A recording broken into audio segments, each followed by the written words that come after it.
So today you see walls being driven either ethnically, religiously, or even just generationally. This has to be overcome, and it's possible on this continent because our traditions permit that we begin to build bridges between communities and find trust, and that politicians should stop to take advantage of the differences that are in those communities, to scale them up. If you leave people to themselves, they will work together, they will live together in harmony. So for us, the approach to silencing the guns is really cultivating this trust between state and society. The people have to trust those who govern them and to believe that they're there to serve their interests, the people's interests, not the personal interest of the leaders. But there is also the need for that social capital to be built between communities, and then the result is social cohesion. And it doesn't mean that there will be no conflict, because conflict is part of human nature. But what we think we can overcome is violent conflict. We need to have architectures of peace that allow communities to figure out how to resolve conflicts when they come up. And we have some countries that are still struggling with the push factors of migration. I mean, are we looking at new strategies of assisting some of these countries, especially for their citizens not to fall into the prey of illegal migration? The bigger part of migration happens south to south, is within African countries, is about 80%. And there's a small group actually, but this small group of migrants should catch our attention because Africa is losing its best and brightest in these dangerous waters. And so we need to do something about it as a continent. But also, Europe is uncomfortable with having to be a recipient of this cast of people. And there is the danger that the phenomenon, if not understood and addressed properly, could distort the relationship between Africa and Europe, who are neighbors and whose destinies are actually quite interlinked.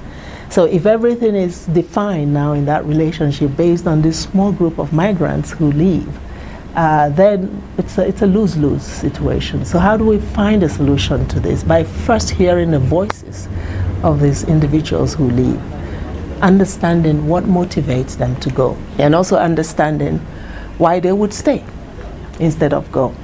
And I think the conclusion we've reached is that countries have to create enough conditions for these individuals to realize their dreams in their own home countries.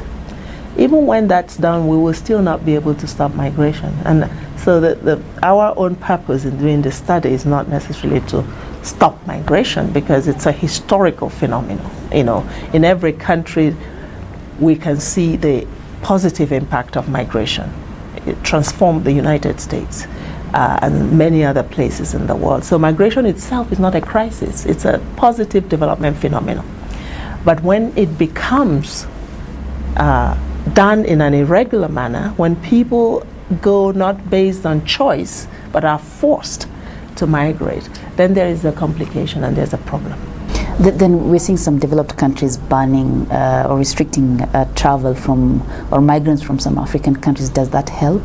These are people who want to make their contribution to the world, and they need to be, these net fences need to come down. They don't need to go up.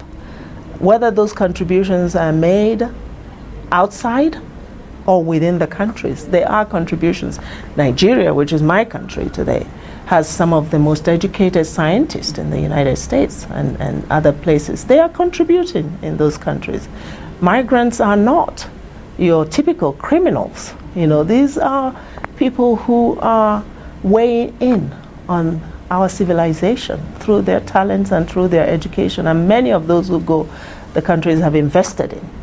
The only case that we make is that there should be choice in the matter. There should be no forced movement, and the world has to somehow come together and decide that our civilization should not be characterized by a world in which people are forced to move from their homes rather than make a calculated choice and be given channels through which that choice can be realized.